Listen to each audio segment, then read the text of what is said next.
ముందుగా మన తండ్రి అయిన దేవునికి ప్రభు అయిన యేసుక్రీస్తు ద్వారా వేవేల కృతజ్ఞతాస్తుతులు చెల్లిస్తూ ఈ యొక్క మార్నింగ్ ప్రేయర్ ద్వారా మన తండ్రి అయినటువంటి దేవుణ్ణి స్తుతించుకొని లేఖనం ఏమి చెప్పుచున్నది అని ఆలోచించి అనేక మందిని ఆలోచింపజేయడానికి చేరువచ్చినటువంటి మీ అందరికీ కూడా ప్రభు అయిన యేసుక్రీస్తు నామములో నా శుభాభివందనాలు తెలియజేసుకుంటూ సహోదరులు అప్పారావు గారి ప్రార్థనతో ఈరోజు మార్నింగ్ ప్రేయర్ కార్యక్రమమును మనం ప్రారంభించుకుందాము.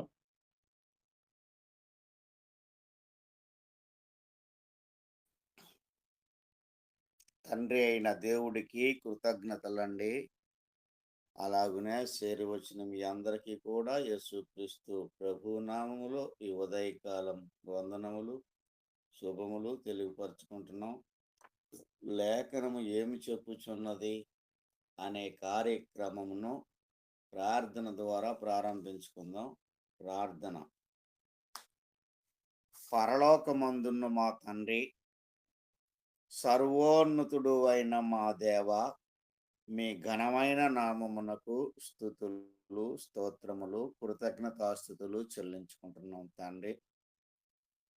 ఈ ఉదయకాలం మందునైనా ఫోన్ కాంటాక్ట్ ద్వారా మమ్మలను సమకూర్చి మీ యొక్క లేఖనమును చదువుకొనుటకు తండ్రి, మీ నామమును ప్రార్థించుకొనుటకు మీరు మా ఎడల చూపించిన ఈ యొక్క గొప్ప ప్రేమను బట్టి దయను బట్టి ప్రత్యేకంగా మీకు కృతజ్ఞతలు చెల్లించుకుంటున్నాం తండ్రి. ఇట్టి గొప్ప భాగ్యం లేని వారికి అనుగ్రహించమని ప్రార్థన చేయుచున్నాం తండ్రి. ఈ సమయంలో చేరి వచ్చినటువంటి నాయన మీ యొక్క సేవకులను విశ్వాసులను తండ్రి మీరు జ్ఞాపకం చేసుకొని దీవించి ఆశీర్వదించమని ప్రార్థిస్తున్నాం. రావలసిన వారిని సకాలంలో నడిపించమని వేడుకుంటున్నాం తండ్రి. ఈ సమయంలో వాక్యం చదవబోతున్న వారికి, పాటలు పాడబోచున్న వారికి, వాక్యమును వివరించి బోధించగలిగినటువంటి వారికి సంపూర్ణమైన జ్ఞానము వివేకమును ఇచ్చి చక్కని ఉచ్చారణ ప్రసాదించి మీరే ఘనత పొందమని ప్రార్థిస్తున్నాం తండ్రి. మా సహోదరుల్లో నాయన అనేకులు ఈ వర్షం మూలంగా ఇబ్బంది పడుతున్నారు. వారికి మీ ఆదరణ చూపించి వారికి మీ సహాయం అందించి మీరే ఘనత పొందమని యేసుక్రీస్తు ప్రభు నామమున ప్రార్థించి అడిగి వేడుకుంటున్నాం తండ్రి. ఆమేన్. వందనాలండి. అందరికీ వందనాలండి. చక్కగా ప్రార్థన చేసినటువంటి సహోదరులు అప్పారావు గారికి వందనములు తెలియజేస్తూ పాటలలో భాగంగా మొదటి కీర్తనగా సహోదరి జ్యోతి పాడి వినిపిస్తుంది. అలాగే రెండవ కీర్తనగా సహోదరి సంధ్య పాడి వినిపిస్తుంది. అందరికీ వందనాలండి.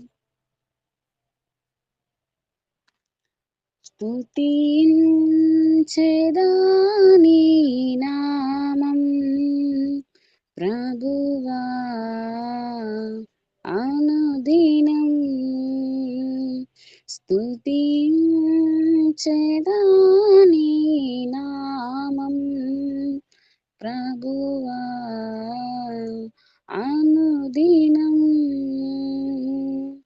దయతో కాపాడినావు, కృపనే చూపించినావు. దయతో కాపాడినావు, కృపనే చూపించినావు. నిన్ను నే మరువనేసు, నిన్ను నే విడువనేసు, నిన్ను నే మరువనేసు, నిన్ను నే విడువనేసు. స్తుతించెదా నీ నామం ప్రభువా అనుదినం. సిలువే నాకు శరణం, నీవే నాకు మార్గం, సిలువే నాకు శరణం, నీవే నాకు మార్గం, నేను మరువనేసు, నేను వేడువనేసు, స్తుతించెదాని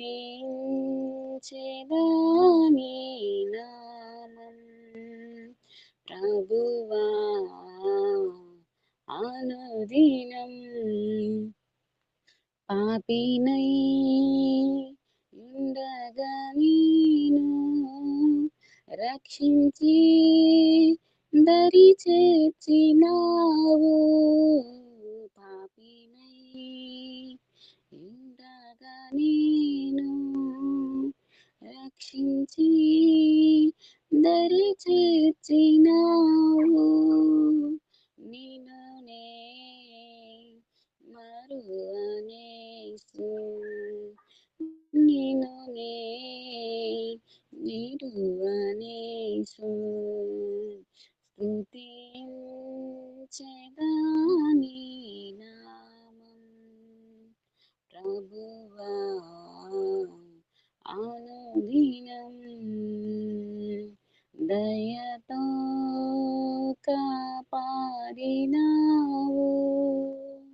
కృపని చూపించినావు, దయతో కాపాడినావు, కృపని చూపించినావు, నిన్ను మరువనేసు, నిన్ను వేడువనేసు, స్తుతించెదాని నామం, ప్రభువా అనుదినం, స్తుతించెదాని నామం, ప్రభువా అనుదినం. అందరికీ వందనాలండి. అందరికీ వందములండి. నన్ను చూచువాడా, నిత్యం కాచువాడా, నన్ను చూచువాడా, నిత్యం కాచువాడా, పరిశోధించి తెలుసుకున్నావా, చుట్టూ నన్ను ఆవరించావు, పరిశోధించి తెలుసుకున్నావు, చుట్టూ నన్ను ఆవరించావు, కూర్చుండుట లేచియుండుట బాగుగా ఎరిగినావు, కూర్చుండుట లేచియుండుట బాగుగా ఎరిగి ఉన్నావు, రాజా బాగుగా ఎరిగి ఉన్నావు, నన్ను చూచువాడా, నిత్యం కాచువాడా, తలంపులు తపనయు అన్నీ ఎరిగి ఉన్నావు, తలంపులు తపనయు అన్నీ ఎరిగి ఉన్నావు, నడచినను పడుకున్నాను అయ్యా నీవెరిగి ఉన్నావు,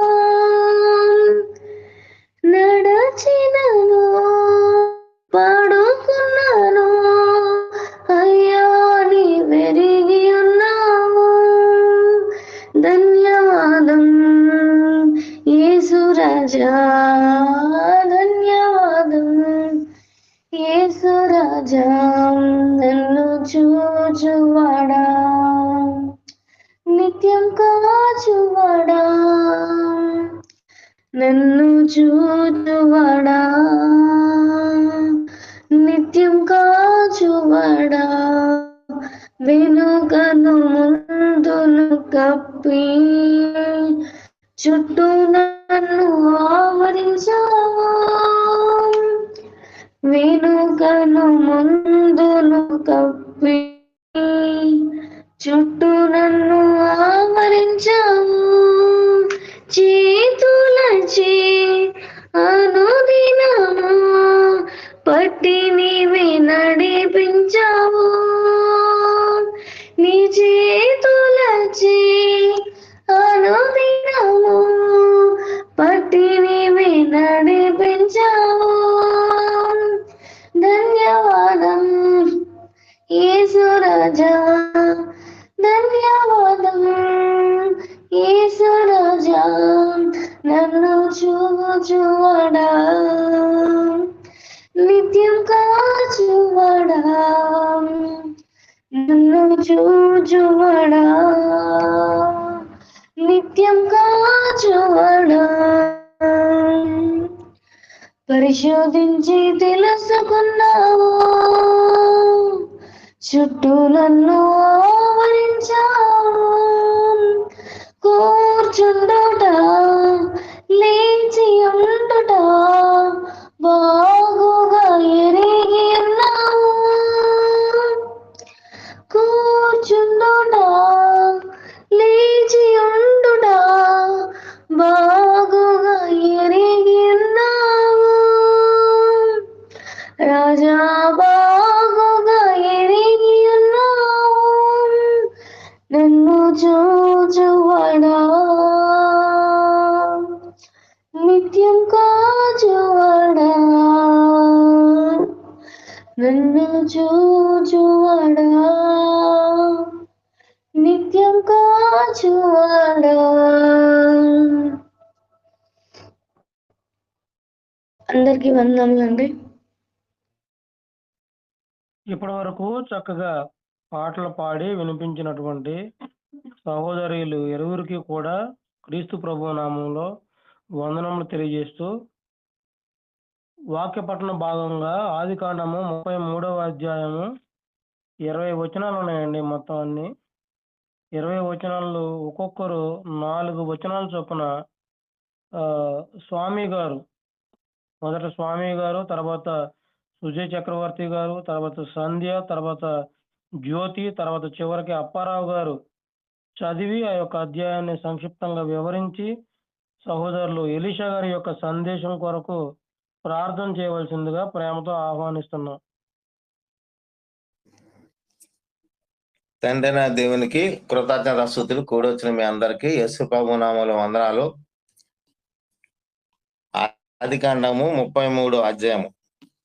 యాకోబు కనులెత్తి చూచినప్పుడు ఏశావును అతనితో 400 మంది మనుషులు వచ్చుచుండిరి. అప్పుడతడు తన పిల్లలను లేయా రాహేలునకు 2 దాసీలకును పంచి అప్పగించును. అతడు ముందర దాసీలను, వారి పిల్లలను, వారి వెనుక లేయను ఆమె పిల్లలను, ఆ వెనుక రాహేలును యోసేపును ఉంచి తాను వారి ముందర వెళుతూ తన సహోదరుని సమీపించి వరకు 7 మార్లు నేలను సాగిలపడిను. అప్పుడు ఏశావు అతనిని ఎదుర్కొని పరిగెత్తి అతనిని కౌగిలించుకొని అతని మెడమ మీద పడి ముద్దు పెట్టుకొనెను. వారిద్దరూ కన్నీరు విడిచిరి. ఏశావు కనులెత్తి ఆ స్త్రీలను, పిల్లలను చూచి వీరు నీకేమీ కావాలనని అడిగినందుకు అతడు వీరు దేవుడు నీ సేవకునికి దయచేసెను. అంతేనా తమ్ముడు? 5 వచనాలు అంతేనా? సుజయ్ గారు చదవండి. ఏసావు కన్నులెత్తి ఆ స్త్రీలను పిల్లలను వీరు నీకేమి కావాలని అడిగినందుకు అతడు మీరు నీ సేవకునికి దయచేసి జయించిన పిల్లలని చెప్పాను. అప్పుడు ఆ దాసీలు వారి పిల్లలను దగ్గరకు వచ్చి సాగిలపడిరి. లేయా ఆమె పిల్లలను దగ్గరకు వచ్చి సాగిలపడిరి. ఆ తర్వాత ఏసేపు రాహేలును దగ్గరికి వచ్చి సాగిలపడిరి. ఏశావు నాకు ఎదురుగా వచ్చిన ఈ గుంపంతయు ఎందుకని అడుగగా అతడు నా ప్రభువు కటాక్షము నా మీద వచ్చుటకే అని చెప్పాను.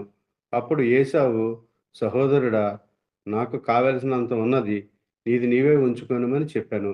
అప్పుడు యాకోబు అట్లా కాదు, నీ కటాక్షము నా మీద నున్న ఎడల చిత్తగించుము, నా చేత ఈ కానుక పుచ్చుకొనుము. దేవుని ముఖము చూసినట్లు నీ ముఖము చూచితిని, నీ కటాక్షము నా మీద వచ్చినది గదా. నేను నీ యొద్దకు తెచ్చిన కానుకను చిత్తగించి పుచ్చుకొనుము.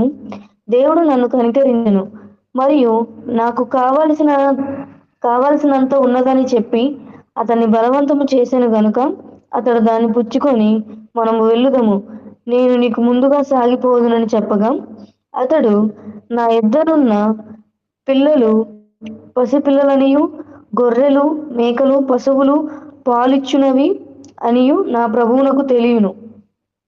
ఒక్క దినమే వాటిని వడిగా తోలిన ఎడల ఈ మంద అంతయు చచ్చును. నా ప్రభువు దయచేసి తన దాసునకు ముందుగా వెళ్ళవలెను.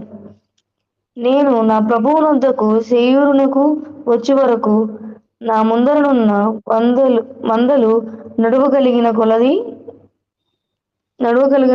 కొలదిని ఈ పిల్లలు నడువగలిగిన కొలదిని వాటిని మెల్లగా నడిపించుకొని వచ్చేదనని అతనితో చెప్పెను.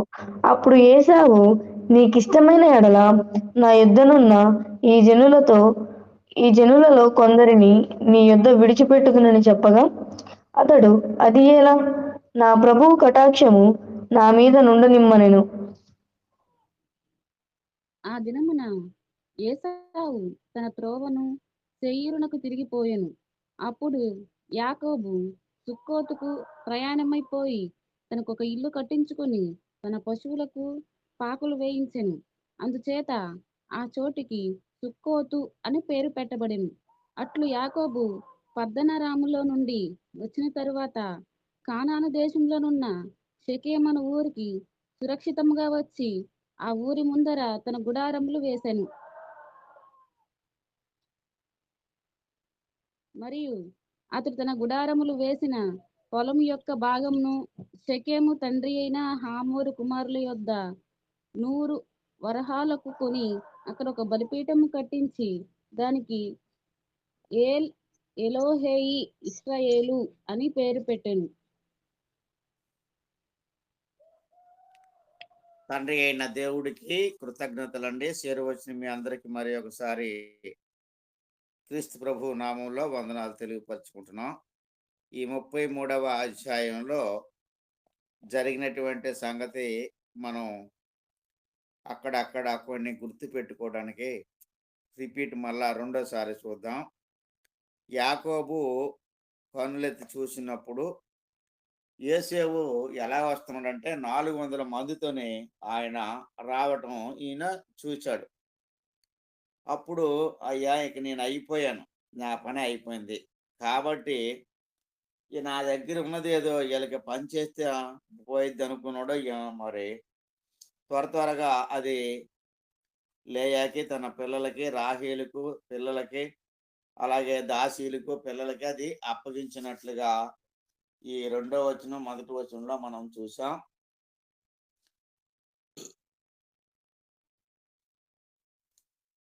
ఆ తర్వాత ఏం జరిగిందంటే తాను ముందర వెళ్ళుచు తన సహోదరుని సమీపించు వరకు 7 మార్లు నేలను సాగిలపడును. అంటే యాకోబు వరుస క్రమముగా తన భార్యని పిల్లలని దాసీల్ని వాళ్ళ పిల్లల్ని వరుస క్రమముగా తన వెనకిడిత రమ్మని ఈయన ముందు నడుస్తూ నేలకి ఆయన అన్నయ్యని కలుసుకున్నంత వరకు 7 మారులు నేలన పడినట్లుగా, అంటే దేవునికి నమస్కారం చేసినట్లుగా మనం ఇక్కడ అర్థం చేసుకోవచ్చు. ఇది పడినట్టుగా మనం చూసాం. అప్పుడు యేసేవు అతనిని ఎదుర్కొన పరుగెత్తి అతనిని కౌగిలించుకొని అతని మెడ మీద పడి ముద్దు పెట్టుకొనెను. మనం అప్పుడప్పుడు పాడుతాం, నరక వచ్చి నా మెడ మీద పడి ఏడ్చిన యేసేవు అనే పాటలో కూడా ఒక వచనం ఉంటుంది. చూడండి, తనకు ఎంతో కోపంతో వచ్చినటువంటి తన సహోదరుడు తన అన్న కనబడగానే ఎంబటే కౌగులించుకుని తనను ముద్దు పెట్టుకోవడం జరిగింది. వారిద్దరూ కన్నీరు విడిచిరి. యేసేవు కన్నులు ఎత్తి ఆ స్త్రీలను పిల్లలను చూచి, వీరు నీకు ఏమై కావాలనని అడిగినందుకు అతడు, వీరు దేవుడు నీ సేవకునికి దయచేసిన పిల్లలే అని చెప్పాను. అప్పుడు ఇదంతా ఎవరో, నీకేమవుతారు వీళ్ళందరూ అని అడిగినప్పుడు ఏం చెప్తున్నాడంటే, నేను నీ సేవకుడును, నువ్వు నాకు ప్రభువుగా ముద్రించుకున్నాడు అనమాట యాకోబు. ఈయన అనుగ్రహించినటువంటి పిల్లలే అని చెప్పడం జరిగింది. అప్పుడు ఆ దాసీలను వారి పిల్లలను దగ్గరకు వచ్చి సాగిలి పడిరి. లేయాయు ఆమె పిల్లలను దగ్గరికి వచ్చి సాగిలి పడిరి. ఆ తర్వాత యేసేపును రాహేలును దగ్గరికి వచ్చి సాగిలపడిరి. అలాగూ వీళ్ళందరూ భార్యలు, వంపుడు గత్తెలు అందరూ కలిసి వారి పిల్లలతో సహా యేసేపు ఎదుట సాగిలి పడినట్లుగా మనం ఇక్కడ చూసాం. యేసేపు నాకు ఎదురుగా వచ్చిన ఆ గుంపంతయు ఎందుకని అడగగా అతడు ఏం చెప్తున్నాడు, యాకోబు, నా ప్రభువు కటాక్షము నా మీద వచ్చుటకే అని చెప్పాడు. దేవునితో సమానంగా ఎంచుకున్నాడు వాళ్ళ అన్నను. అప్పుడు యేసేపు ఏమన్నాడు, సహోదరుడా, నాకు కావలసినంత ఉన్నది, ఇది నీవే తీసుకోమని చెప్పాను. అయినా ఏమన్నాడు, ఒప్పుకోలేదు యాకోబు. అప్పుడు యాకోబు, అట్లా కాదు, నీ కటాక్షము నా మీద ఉన్న ఎడల చిత్తగించి నా చేత ఈ కానుక పుచ్చుకొనుము. దేవుని ముఖము చూచినట్లు నీ ముఖము చూచితినని నీ కటాక్షము నా మీద వచ్చినది కదా అని చెప్తున్నాడు వాళ్ళ అన్నతో. దేవుని ముఖం చూసినట్లంతగా నీ యొక్క ముఖం నాకు కనబడింది. నేను అంతగా ఎదురు చూశాను, నిరీక్షించాను. నువ్వేమో చేస్తావు అనుకున్నాను, కానీ నీ యొక్క కటాక్షం నా మీద ఉంచితే చాలు అనేటట్లుగా ఆయన చెప్పాడు. నువ్వు తీసుకుంటే గానీ కుదరదు అనేటట్లుగా వాళ్ళ అన్నగారిని ఒప్పించి ఆ కానుకలు ఆయనకి ఇచ్చినట్లుగా మనం చూసాం. నేను నీ వద్దకు తెచ్చిన కానుకను చిత్తగించి పుచ్చుకొనుము. దేవుడు నన్ను కనికరించెను. ఈ మాట ప్రతి ఒక్కరం కూడా వారి వారి హృదయములో అండర్లైన్ చేసుకోవాలా. దేవుని యొక్క కనికరము జీవితకాలం ఉంటుంది. మనుషుల కనికరము కొంతకాలము వరకు మాత్రమే ఉంటుంది. అందుకోసమే అపోస్తలుడైన పౌలు గారు రాసిన ప్రతి పత్రికలోనూ నీ కృప, నీ కనికరం అని అంటూ ఉంటాడు అనమాట. పుచ్చుకొనుము. దేవుడు నన్ను కనికరించు, మరియు నాకు కావలసినంత ఉన్నదని చెప్పి అతన్ని బలవంతము చేసిన కనుక అతడు దాన్ని పుచ్చుకొని, మనము వెళుదము, నేను నీకు ముందరగా సాగిపోవద్దునని చెప్పగా, రా, సరే, నువ్వు చెప్పినట్లుగా నువ్వు ఇచ్చినటువంటి కానుకలను తీసుకుంటున్నాను, రా మనం వెళదామని, నీకంటే ముందు నేను వెళ్తాను రా అని అంటే, అప్పుడు ఏమన్నాడు, నేను నీకు ముందరగా సాగిపోదును అని చెప్పగా, అతడు నా యొద్ద నున్న పిల్లలు పసిపిల్లలనియు, గొర్రెలు, మేకలు, పశువులు పాలిచ్చినవి అన్నియు నా ప్రభువునకు తెలియను. ఒక్క దినమే వాటిని ఒడిగా తోలిన ఎడల ఈ మంద అంతయు చచ్చును. అన్నయ్య, అలా కాదు, ఇవి పసిపిల్లలు, ఇప్పుడే ఈనిన పిల్లలు ఉన్నాయి.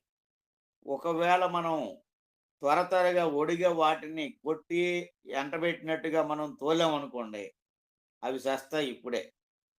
కాబట్టి ఇప్పుడు అలా కాదు అనేటట్లుగా వాళ్ళ అన్నకి నచ్చజెప్పడం జరిగింది. నా ప్రభువు దయచేసి తన దాసునికి ముందుగా వెళ్ళవలను. నేను నీ దాసుడిని, నీవు ముందుగా వెళ్ళిపో అని వాళ్ళ అన్నతో చెప్పడం జరిగింది.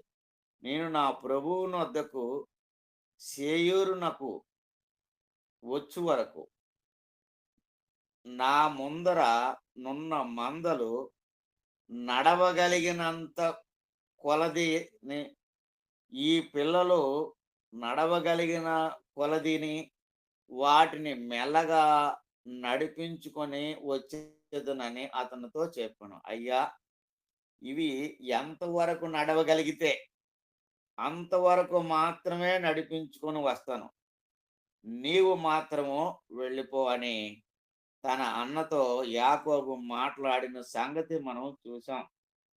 అప్పుడు యేసేవు, నీకిష్టమైన ఎడల నా యొద్దనున్న ఈ జనులలో కొందరిని నీ యొద్ద విడిచిపెట్టేదనని చెప్పగా, అతడు అది ఎలా, నా ప్రభు కటాక్షం నా మీద ఉండనిమ్ము అనెను. సరే, నీవు ఒక్కడవైతే నీకు కావలిస్తే మనుషులు ఉన్నారు, వీళ్ళలో కొంతమందిని నీకు మంద నడిపించడానికి సహాయంగా విడిచిపెడతాను అని చెప్తే అది ఎలా కుదురుద్ది? వద్దవేమొద్దు, కేవలం నీ యొక్క దయ, నీ యొక్క కటాక్షము నా మీద ఉండనిమ్ము, అది నాకు చాలు, నీ సహాయం నాకు చాలు, ఇంకేం అవసరం లేదు అనేటట్లుగా వాళ్ళ అన్నతో యాకోబు మాట్లాడిన సంగతి మనం చూసాం. ఆ దినమున యేసేవు తన త్రోవను సేయీరునకు తిరిగిపోయెను. అప్పుడు యాకోబు సుక్కోతుకు ప్రయాణమై పోయి తనకొక ఇల్లు కట్టించుకొని తన పశువులకు పాకలు వేయించెను. అందుచేత ఆ చోటుకి సుక్కోతు అను పేరు పెట్టబడెను. ఆ మాటకి అర్థం ఏంటంటే పాకలు అని కిందన ఫుట్నోట్లో మనం చూడగలుగుతాం. తర్వాత ఏం జరిగింది అని మనం చూసినప్పుడు, అట్లా యాకోబు పద్దనారాములో నుండి వచ్చిన తర్వాత కానాను దేశంలోనున్న షెకెమును ఊరికి సురక్షితముగా వచ్చి ఆ ఊరి ముందర గుడారములు వేసెను. మరియు అతడు తన గుడారములు వేసిన పొలము యొక్క భాగమును షెకెము తండ్రి అయిన ఆమోరు కుమారుల యొద్ద 100 వరహాలకు కొని అక్కడ ఒక బలిపీఠము కట్టించి దానికి హేల్ ఎలోహేమ్ ఎలోహేయి ఇశ్రాయేలు అను పేరు పెట్టును. అంటే కిందని మనం 2 దగ్గర చూసినట్లయితే ఇశ్రాయేలు దేవుడే దేవుడు. ఇదండి యాకోబు గారు తన యొక్క ప్రయాణంలో ఈ యొక్క 33వ అధ్యాయంలో జరిగినటువంటి సంగతి. కాబట్టి వాళ్ళు ఏ ఊరికి వెళ్ళినా సరే అక్కడ సురక్షితముగా ఉన్న చోట వాళ్ళు గుడారం కట్టించుకోవటం, అక్కడ దేవుని ప్రార్థించుకోవటము అనేది మనం చూస్తూ ఉన్నాం. అబ్రహాం మొదలుకొని ఇంతవరకు కూడా గుడారం వేసును, ప్రార్థన చేసును, గుడారం వేసును, బలి అర్పించును అనే సంగతి. అంటే వీళ్ళు ఎక్కడికి వెళ్ళినా ఎన్ని ఇబ్బందులు వచ్చినా దేవునిని మరిచిపోని విధంగా ఉన్నారు. కాబట్టి ఈ అధ్యాయంలో మనం చదివినప్పుడు మన యొక్క విశ్వాసమును స్టడీ చేయడానికి, బలపరచడానికి, విశ్వాసం అభివృద్ధి చెందటానికి ఈ యొక్క అధ్యాయాలు, పాత నిబంధనలో ఉన్న అధ్యాయాలను చదువుకొని అందులో ఉన్నటువంటి ముఖ్యమైనటువంటి మనుషులు ఉన్నారు. దేవుడు వారిని ప్రేమించే మనుషులు ఉన్నారు. దేవుడు వారిని ఎందుకు ప్రేమించాడు, వీళ్ళలో ఉన్నటువంటి గొప్పతనం ఏంటి అనేది మనం పరిశీలనగా తెలుసుకొని మన జీవితాన్ని భూమి మీద చక్కదిద్దుకుంటూ దేవుని మార్గంలో అభివృద్ధి చెందడానికి ఈ యొక్క అధ్యాయములన్నీ మనకి కారకులుగా ఉన్నాయి. మీ అందరికీ వందనాలు. ఉంటానండి. ప్రార్థన చేసుకుందాం. సర్వోన్నతుడు అయిన మా తండ్రి, మహోన్నతుడు అయిన మా దేవ, మీ ఘనమైన నామమునకు కృతజ్ఞతలు, స్తుతులు, స్తోత్రాలు చెల్లించుకుంటున్నాం తండ్రి. ఈ సమయంలో మా యొక్క సహోదరుడు, మీ కుమారుడు ఎలీషా గారు దేవుని వాక్యాన్ని బోధించడానికి సిద్ధపడుతుండగా తండ్రి తనకు కావలసినటువంటి సంపూర్ణమైన మంచి జ్ఞానమును, వివేకమును, చక్కని ఉచ్చారణ అనుగ్రహించి మీరే ఘనత పొందమని ప్రార్థిస్తున్నాం. ఎలాంటి నాయనా అంతరాయం కలగకుండా, శోధన లేకుండా సమస్తము మీ మహిమ కొరకు జరిగించి మీరే ఘనత పొందమని ప్రార్థిస్తున్నాం. ఈ సమయంలో వాక్యం వినడానికి సిద్ధపడిన ప్రతి ఒక్కరూ వారి యొక్క గ్రంథాన్ని చేతి ఉంచుకొని వాక్యము అలాగ ఉన్నదా లేదా పరిశీలన చేస్తూ ముందుకు సాగాలని కోరుతూ యేసుక్రీస్తు ప్రభువు నామమున ప్రార్థన చేయుచున్నాం తండ్రి. ఆమేన్. వందనాలండి అందరికీ.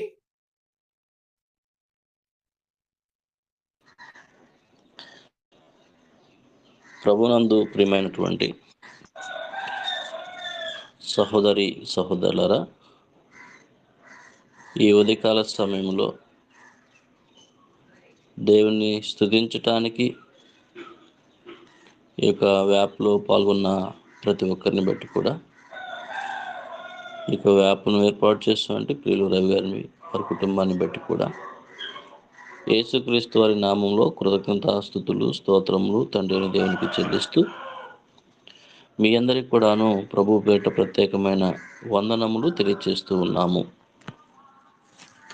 ప్రియులారా గమనించండి, ఇప్పటి వరకు మరి యాకోబు గారు తిరిగి వచ్చుచు వారి అన్నగారిని కలిసినటువంటి రీతిని గురించి చక్కగా వివరించినటువంటి ప్రియులు అప్పారావు గారికి శ్రద్ధగా ఉన్న మీ అందరికి కూడాను మరొకసారి వందనములు తెలియజేస్తూ ఉన్నాము. ఈ యొక్క సమయంలో విశ్వాసము అనే పాఠాన్ని మనం ఒకసారి జ్ఞాపకం చేసుకుందాము. విశ్వాసం అనే పదము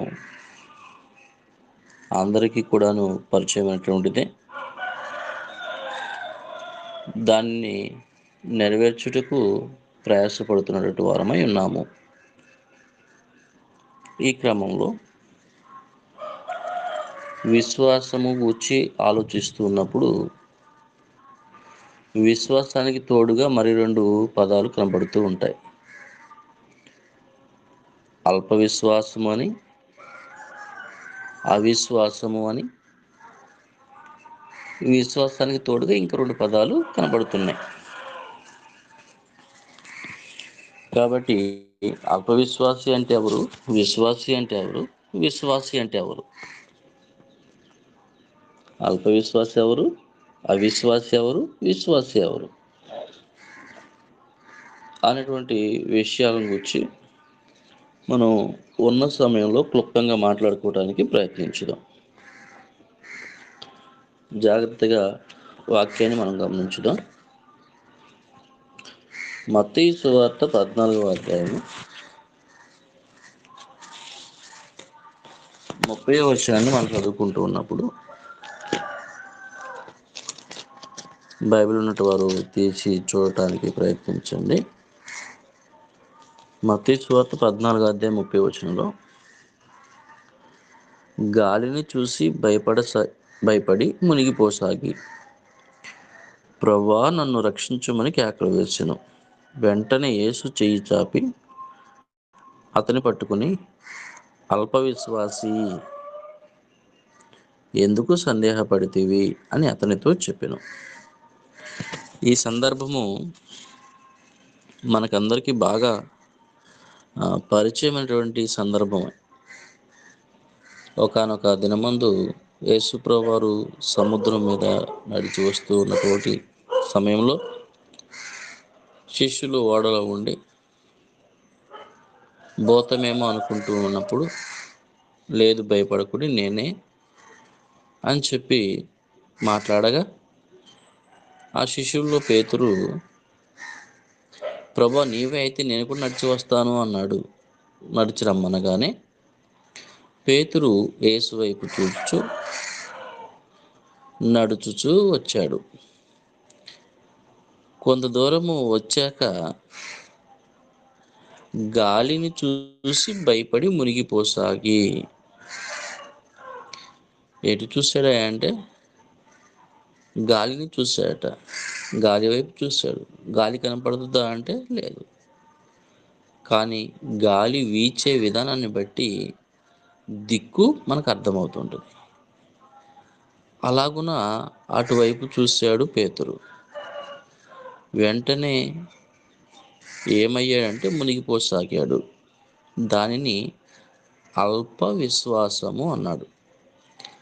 అల్ప అనే పదానికి అర్థం ఏమిటి అంటే కొంచెము.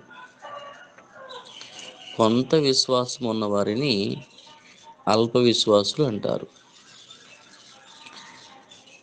ఇలాగున పేతురు ఈ సందర్భంలో, ఈ సమయంలో కొంత మట్టుకే దేవుని వైపు చూస్తూ విశ్వాసంతో ముందుకు వెళ్ళాడు. కొంత దూరము తర్వాత ఉన్నటువంటి సమస్యను చూశాడు, భయపడి మునిగిపోసాగాడు. దాన్ని అల్ప విశ్వాసము అన్నాడు. కాబట్టి మన యొక్క జీవితాల్లో కూడాను ఏవైనా సమస్యలు అనేటువంటి ఎదురవుతున్నప్పుడు వాటిని చూసి దేవుని ఎడల ఉన్నటువంటి ధైర్యాన్ని, దేవుని మాటల ఎడల ఉన్నటువంటి నమ్మకాన్ని కోల్పోతే మనం కూడా ఇంకా లోకంలో మునిగిపోతాము, అనగా సమస్యలు మునిగిపోతాము. అలాంటిది ఎప్పుడు కూడా చోటు చేసుకోకూడదు. సరే పిల్లారా, అల్ప విశ్వాసం అనగా కొంచెం వరకు నమ్మకంగా ఉండి ఉన్న సమస్యలను బట్టి ప్రక్కకు లోకస్తుల వల్లే మాట్లాడటం, ప్రవర్తించటము అనేది అల్ప విశ్వాసం అని మనం గుర్తిస్తున్నాం. 2 అవిశ్వాసము అన్నాడు. తిమోతి గారికి రాసిన మొదటి పత్రిక, తిమోతి రాసిన మొదటి పత్రిక 1వ అధ్యాయము 12వ వచనంలో, 1:12 వచనంలో, పూర్వము దోషకుడును హింసకుడును హానికరుడునైన నన్ను తన పరిచర్యకు నియమించి నమ్మకమైన వానిగా ఎంచినందుకు నన్ను బలపరిచిన మన ప్రభువైన క్రీస్తు యేసుకు కృతజ్ఞుడనై ఉన్నాను. తెలియక అవిశ్వాసము వలన చేసి తిని గనుక కనికరింపబడి తిని. చలండి. పౌలు గారి యొక్క జీవితాన్ని గురించి మాట్లాడుతున్నప్పుడు పౌలు గారిని తను తాను ఇక్కడ ఏం మాట్లాడుకుంటున్నాడు అంటే, నేను పూర్వము అవిశ్వాసిని అన్నాడు. పూర్వము అవిశ్వాసిని. అవిశ్వాసి అని దేని బట్టి చెప్పుచున్నాడు అంటే, నేను దోషకుడును, ఎదుటివారిని దూషించాను. ఎదుటివారిని అనగా ఇక్కడ ముఖ్యంగా సంఘమును దూషించాడు. సంఘమునకు హింస కలుగు చేశాడు, సంఘమునకు హాని చేశాడు. కారణం ఏమిటి అంటే తను ధర్మశాస్త్ర ప్రకారము జీవిస్తూ ధర్మశాస్త్రమునకు వ్యతిరేకముగా ఆరాధిస్తున్నటువంటి ప్రజలను అనగా సంఘమును హింసించాడు, దూషించాడు, హాని చేశాడు. యేసు నామమును బట్టి ప్రార్థన చేస్తూ ఉంటే, యేసు అంటే మనుష్య కుమారుడు కదా, మనుష్య కుమారుడు నామములో దేవునికి ప్రార్థన చేయటం ఏంటి, ఇది రాంగు అని అలా దూషించాడు, హింసించాడు, హాని చేశాడు. కాబట్టి అవిశ్వాసం అని దేనిని అంటారు అంటే, ఉన్న సమస్యల్లో కోపం తెచ్చుకోవటాన్ని, కోపం వలన దూషించటాన్ని, కోపం వలన హింసించటాన్ని, కోపం వలన హాని చేయటాన్ని అది అవిశ్వాసుల యొక్క లక్షణము అని తెలియజేశాడు పౌలు గారు. తనలో ఉన్నటువంటి సమస్యని దీన్ని ఎలా అంటారు, దీనికి ఈ పదాన్ని ఉపయోగిస్తారు అని చెప్పాడు. కనుక మన యొక్క విశ్వాస జీవితాల్లో కూడాను ఎదుటి వారి ఎట్లా కోపం తెచ్చుకొని దూషించిన, ఎదుటి వారికి హాని చేసిన, ఎదుటి వారిని ఇబ్బంది పెట్టిన అది విశ్వాసము కాదు, అవిశ్వాసము అనేది మనం గ్రహించాలి. ఇకపోతే విశ్వాసము, మూడవది ఏంటంటే విశ్వాసం. యాకోబు పత్రిక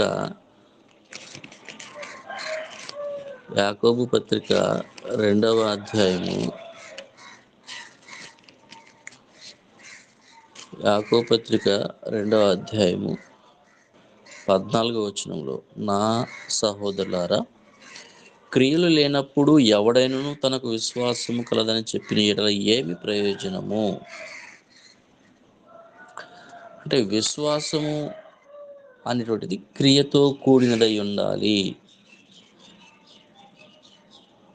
అది సరి అయిన విశ్వాసము. విశ్వాసం అనేటువంటిది క్రియతో కూడినదై ఉండాలి. ఇప్పుడు విశ్వాసము అనే దాని గురించి మనం పర్టికులర్గా చెప్పడానికి, దానిలో ఒకటి వినటము, 2 అంగీకరించటము, 3 అనుసరించటము. ఈ 3 కలిగిన దానిని విశ్వాసము అంటారు. మనం ప్రార్థనకు వచ్చాం కదా, విశ్వాసులు కాదా అంటే అవును, విశ్వాసులమే. అయితే ఈ విశ్వాసము అల్ప విశ్వాసులోకైనా చేర్చవచ్చు, అవిశ్వాసులోకైనా చేర్చవచ్చు. కాబట్టి వచ్చాము, విన్నాము, దాన్ని అంగీకరించాము, దానినే అనుసరించాలి. అంటే ఆ వాక్యమే మన జీవితాల్లో క్రియారూపకము దాల్చాలి. అప్పుడు విశ్వాసి అనబడతాడు. కాబట్టి విశ్వాసం అనేటువంటి ఆ పదానికి పూర్తి నిర్వచనం ఏంటంటే వినటము, అంగీకరించటము, అనుసరించటము. ఇది లేనప్పుడు మనం పేరుకే క్రైస్తవులారా అన్నటువంటి రీతిలో చేర్చబడి ఉంటాం. గమనించండి. ఇప్పుడు క్రియ అనేటువంటిది ఏంటి, అది ఏ పని అంటే, ఒకసారి అబ్రహాం గారి గురించి మాట్లాడుతూ ఉన్నాడు, చూద్దాము.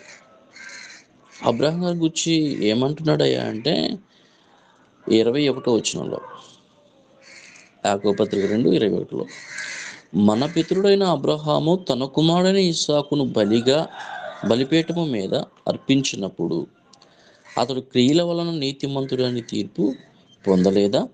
విశ్వాసము అతని క్రియతో కూడి కార్యసిద్ధి కలుగు చేసిననియు, క్రియల మూలముగా అతని విశ్వాసము పరిపూర్ణమైనదనియు గ్రహించుచున్నాము కదా. దేని మూలముగా విశ్వాసము పరిపూర్ణమైందంటే క్రియల మూలముగా విశ్వాసం పరిపూర్ణమవుతుంది. క్రియ ఎప్పుడు చేయగలుగుతామంటే విన్నప్పుడు, విని దాన్ని గ్రహించినప్పుడు, అంగీకరించిన తర్వాత జరిగించినప్పుడు క్రియ ద్వారా విశ్వాసం పరిపూర్ణమవుతుంది. కాబట్టి మనము ఈ లోకంలో విశ్వాసులము అనిపించుకోవడానికి ఈ క్రియ అనేటువంటిది తప్పనిసరిగా ఉంది. కనుక ఒకసారి అబ్రహాము జీవితాన్ని మనం జ్ఞాపకం చేసుకొని ముగించుకుందాం. అబ్రహాము గారి జీవితంలో ఆదికాండము 12వ అధ్యాయాన్ని మనం చూస్తే మనకు కొంత వివరణ మనకు కనబడుతూ ఉంటుంది. ఆదికాండము 12వ అధ్యాయము 1వ వచనాన్ని చదువుకుంటున్నాము. యెహోవా, నీవు లేచి నీ దేశము నుండి, 2 నీ బంధువుల యొద్ద నుండి, 3 నీ తండ్రి ఇంటి నుండి బయలుదేరి నేను నీకు చూపించు దేశమునకు వెళ్ళుము. ఒకటేం చెప్పాడంటే విడిచిపెట్టడం గురించి చెప్పాడు. దేన్ని విడిచిపెట్టాలి? నీ దేశమును, నీ బంధువులను, నీ తండ్రి ఇంటిని విడిచిపెట్టు అన్నాడు. ఇందులో మరొక విషయాన్ని ఏం చెప్పాడంటే, నిన్ను గొప్ప జనముగా చేసి నిన్ను ఆశీర్వదించి నీ నామమును గొప్ప చేయుదును, నీవు ఆశీర్వాదముగా ఉండువు. ఇది గమనించండి. నిన్ను ఆశీర్వదించు వారిని ఆశీర్వదించెదను, నిన్ను దూషించు వారిని శపించెదను. అంటే నిన్ను ఎవరైనా ఆశీర్వదించేవారు ఉంటే నేను కూడా వారిని ఆశీర్వదిస్తా.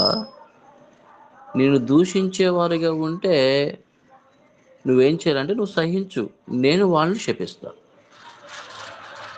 నువ్వు సహించు అనే పదాన్ని అక్కడ చెప్పలేదు, కానీ విశ్వాస జీవితంలో ఒకటి వదులుకోవాలి, రెండవది సహనము అనేటువంటిది కావాలి. ఆయన చెప్పిందంతా చేయటానికి ఏం కావాలి అంటే సహనము కావాలి.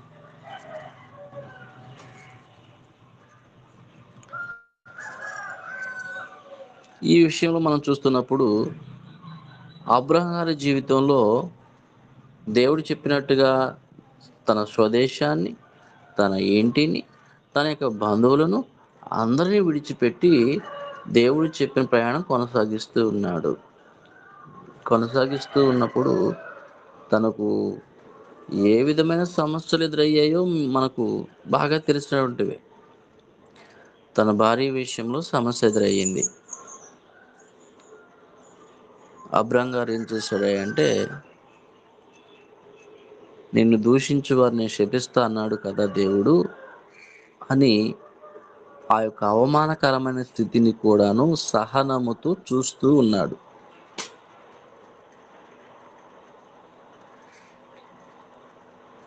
అలాగున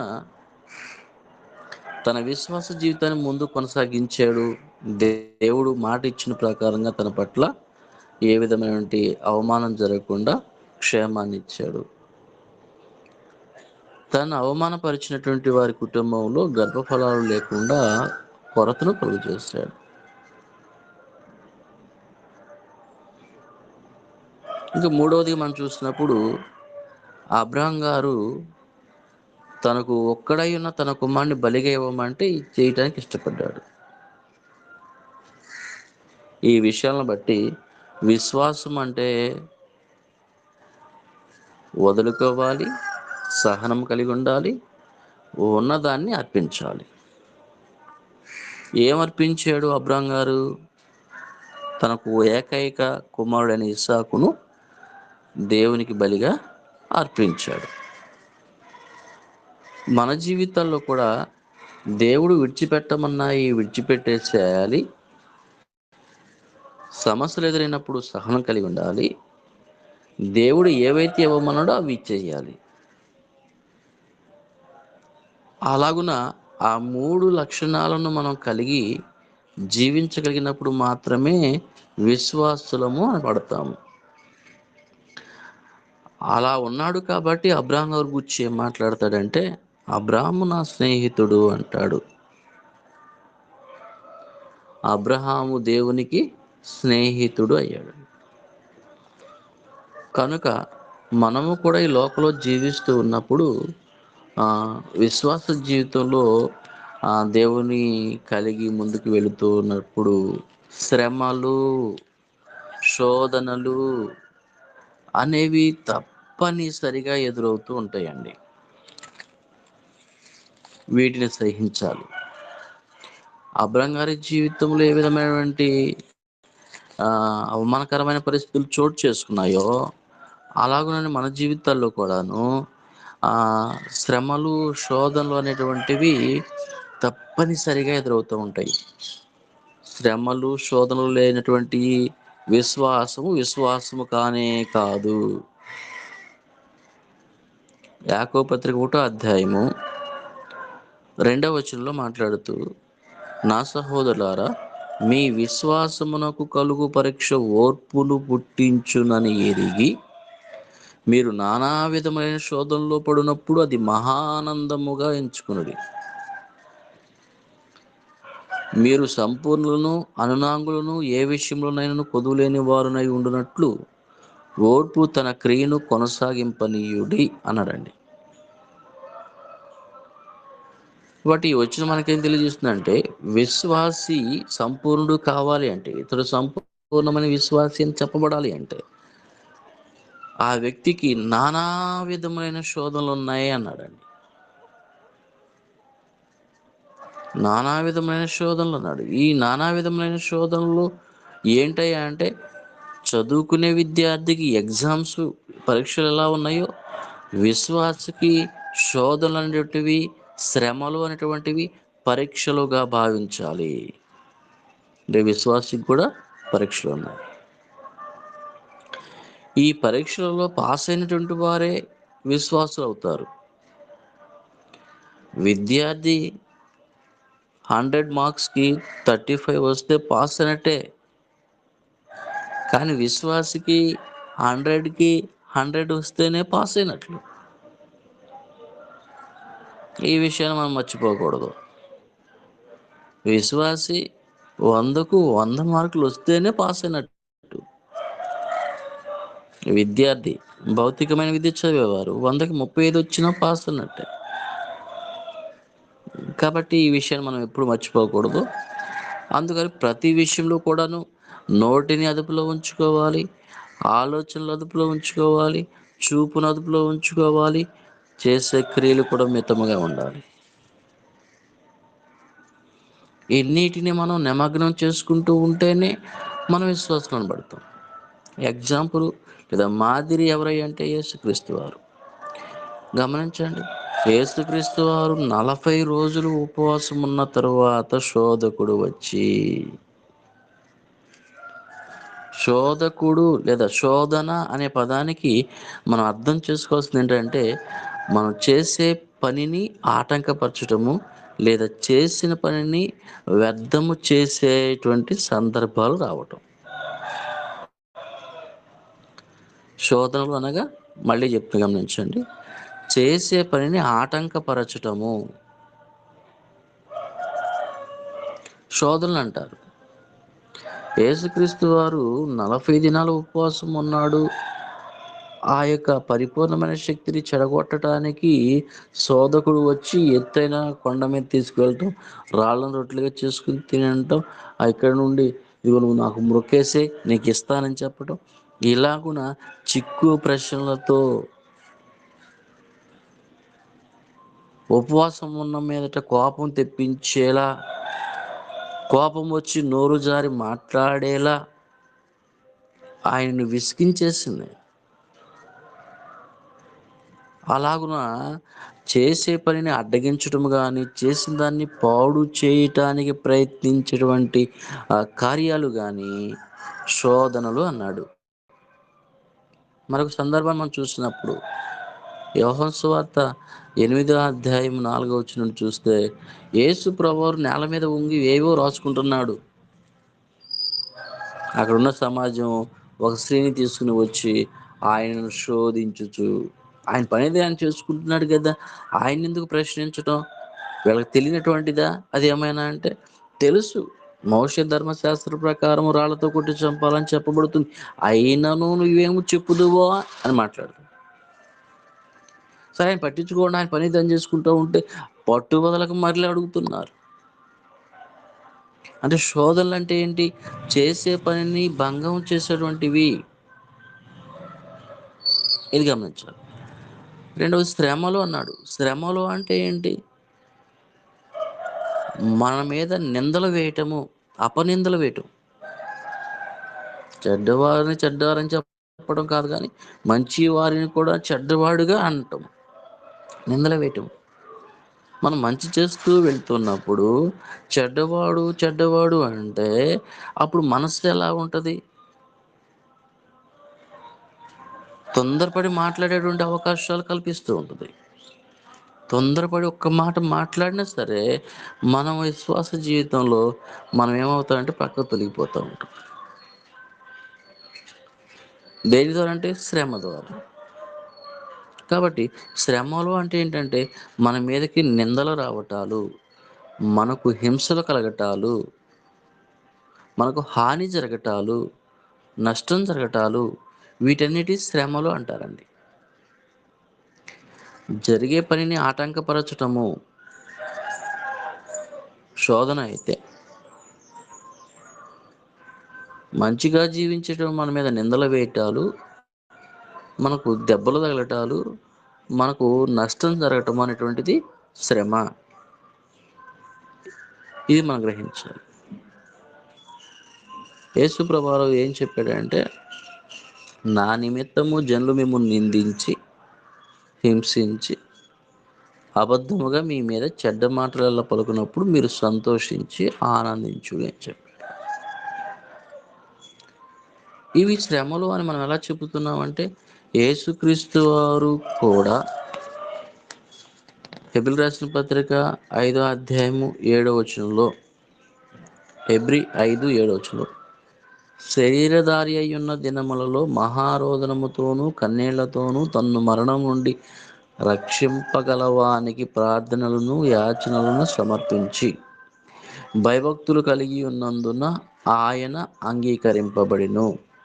ఆయన కుమారుడయ్యుండియు తాను పొందిన శ్రమల వలన విధేయతను నేర్చుకొనెను అన్నాడండి. కుమారుడయ్యుండియు తాను పొందిన శ్రమల వలన, ఆయన ఏం శ్రమ పొందుకున్నాడు? సమాజం చేత వీడు వాడు అనేటువంటి చులకన పదాలను పొందుకున్నాడు. సమాజం చేత ముఖం మీద ఉమ్ము వేయబడ్డాడు, అవమానాన్ని పొందుకున్నాడు. సమాజం కొరడా దెబ్బలు, శరీరములో గాయాలను పొందుకున్నాడు. వీటి నుండి తప్పిస్తాడేమోనని చెప్పేసి ఆయన ప్రార్థనలు, కన్నీళ్లు, యాచనలు చేశాడు. అందువలన ఇక్కడ మనం ఏం చూస్తున్నామంటే, శ్రమలు అనే పదానికి ఉన్నటువంటి నిర్వచనం ఏంటంటే, ఆ అవమానకరమైన మాటలు రావటము, మనం చేసిన పనిని నష్టం చేయటము, చెడగొట్టడము, మనకు గాయాలు తగలటము, వీటన్నిటిని కూడాను శ్రమలు అన్నాడు. అర్థమవుతుంది. మనం ఒక విషయాన్ని గమనిస్తే, సమూయేలు మొదటి గ్రంథము 1వ అధ్యాయము జాగ్రత్తగా పరిశీలన చేసినప్పుడు, జాగ్రత్తగా గమనించండి. 5వ వచనం చదువుతున్నాను. అన్న తనకు ప్రేమగానున్నందున ఆమెకు 2 పాళ్ళు ఇచ్చుచూ వచ్చెను. యెహోవా ఆమెకు సంతు లేకుండా చేసెను. యెహోవా ఆమెకు సంతు లేకుండా చేసి ఉన్న హేతువును బట్టి ఆమె వైరియగు పెనెన్న ఆమెను విసికించుటకై ఆమెకు కోపము పుట్టించుచు వచ్చెను. గమనించండి. తన వైరి తన పట్ల ఎలా ప్రవర్తించిందో, తన భర్త తన పట్ల ఎలా ప్రవర్తించాడో 2 విషయాలు తెలియజేశాడు. అయితే తన వైరి తన పట్ల ప్రవర్తించినటువంటి విధానాన్ని గురించి పూర్తిగా వివరించలేదు, కానీ ఆమెను విసికించుటకై ఆమెకు కోపము పుట్టించుచు వచ్చెను. అంటే ఎప్పుడు కూడా ఆమెకు కోపం వచ్చేలాగానే ప్రవర్తిస్తుంది, ఆమె కోపం వచ్చేలాగే మాట్లాడుతుంది. అలాంటి మాటలను బట్టి ఆమె దాన్ని ఎలా భావించింది అంటే 10వ వచనంలో ప్రార్థన చేస్తూ ప్రార్థనలో తనకున్న సమస్యను బయట పెడుతుంది. గమనించండి. బహు దుఃఖాక్రాంతురాలై వచ్చి యెహోవా సన్నిధిని ప్రార్థన చేయుచు బహుగా ఏడ్చుచు, సైన్యములకు అధిపతియగు యెహోవా, నీ సేవకురాలనైన నాకు కలిగి ఉన్న శ్రమను చూసి. అన్నాకేముంది అన్నాడంటే శ్రమ ఉంది అని చెప్పింది. ఏంటి ఆమె శ్రమ అంటే తన వైరి తనను విసిగించుచు కోపము పుట్టించుచు వచ్చుచున్నది. అంటే ఏమేమి మాటలు మాట్లాడుతుందో దాన్ని యేసుప్రభువు అన్నాడు నిందలు అన్నాడు.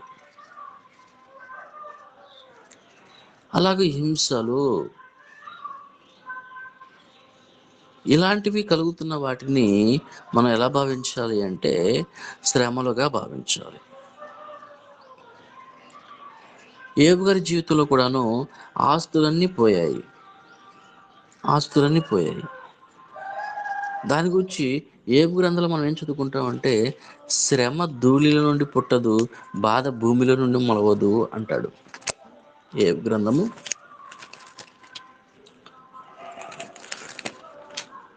5వ అధ్యాయము 6వ వచనంలో శ్రమ ధూళిలో నుండి పుట్టదు, బాధ భూమి నుండి మొలవదు, నిప్పు రవ్వులు పైకి ఎగురునట్లు నరులు శ్రమానుభవములకే పుట్టుచున్నారు. ఏంటండి శ్రమ? తన ఆస్తి పోవటము శ్రమ, తన శరీరంలో ఆరోగ్యం పోవటం శ్రమ. ఇవన్నీ శ్రమలండి. శ్రమలు, శోధనలు, వ్యాధులు డిఫరెంట్ పదాలు మనం పరిశీలన చూస్తే. కాబట్టి పిల్లారా, విశ్వాస జీవితంలో ఇతడు విశ్వాసి అని ఎప్పుడు అంటారు అంటే అతడు శోధన జయించాలి, శ్రమలను జయించాలి, బాధలను జయించాలి, అన్నిటిని సహించిన వాడే విశ్వాసి. ఇవన్నీ అబ్రహాం గారి జీవితంలో మనం చూస్తాం. వదులుకోమన్నది వదులుకున్నాడు, తర్వాత అవమానాలు ఎదురైనప్పుడు సహించాడు, ఆ తదుపరి తనకున్న గర్భఫలాన్ని బలిగా ఇవ్వమంటే ఇచ్చేశాడు. అలా అన్నిటి ఇచ్చాడు కాబట్టి అతడు విశ్వాసం. ఈ సమయంలో మనం కూడా ఏం నేర్చుకుంటున్నాము అంటే నేను విశ్వాసిని కావాలి అంటే నానా విధమైనటువంటి శోధనలు నేను పడాల్సిన పరిస్థితులు ఉన్నాయి, వాటన్నిటిని సహించవలసిన పరిస్థితులు ఉన్నాయి. వాటన్నిటిని బట్టి నేను నాకు శ్రమ కలుగు చేసిన వారిని క్షమించమని కోరాల్సిన పరిస్థితి కూడా ఉంది. అవన్నీ జరిగిస్తేనే నేను విశ్వాసిని అవుతాను. మరి ప్రియ సహోదరులారా, మీరు ఇక విశ్వాస జీవితంలో కూడా పరిపూర్ణులు కావాలంటే వీటన్ని గ్రహించి శోధనలను, శ్రమలను అన్నిటిని కూడాను సహించి అందులో పరిపూర్ణులైతేనే మనం సంపూర్ణమై ఉంటాము అనే విషయాన్ని గ్రహించి అలా జీవించడానికి ప్రయాసపడాలని, అలా విశ్వాసులైన వారి యొక్క జీవన విధానం ఎలా ఉంటుందో కూడా దేవుని గ్రంథం మనకు తెలియజేస్తూ ఉంది. దేవుని చిత్తమైతే మరొకసారి వాటిని గురించి కూడా మాట్లాడుకోవడానికి ప్రయత్నించుదాం. ఇప్పటి వరకు శ్రద్ధగా విన్న మీ అందరికీ ప్రభు పేరిట ప్రత్యేకమైన వందనములు తెలియజేస్తూ మరి నాకు అవకాశం కల్పించాలంటే ప్రియులు రవి గారికి కూడాను ప్రత్యేకమైన వందనాలు తెలియజేస్తూ ఇప్పటివరకు మాట్లాడటానికి కృప చూపినటువంటి తండ్రి దేవునికి ప్రత్యేకంగా యేసుక్రీస్తు నామములో కృతజ్ఞతాస్తుతులు చెల్లిస్తూ ఈ మాటలు ముగిస్తూ ఉన్నాము. అందరికి వందనములండి. ఇప్పటి వరకు చక్కగా దేవుని యొక్క వాక్యమును వినిపించి విశ్వాసం కూర్చున్నటువంటి సందేశమును తెలియజేసినటువంటి సహోదరులు ఎలీషా గారికి వందనములు తెలియజేస్తూ ముగింపు ప్రార్థన చేయవలసిందిగా సహోదరులు ఎలీషా గారిని కోరుకుంటున్నాము.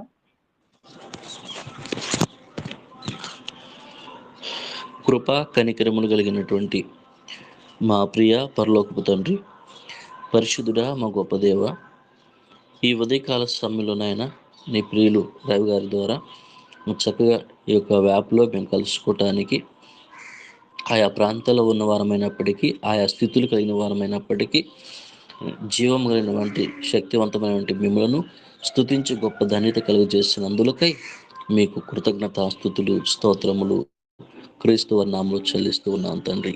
అయ్యా చెప్పబడిన వాక్యాలు మా హృదయంలో దాచుకోవడానికి సహాయం చేయండి.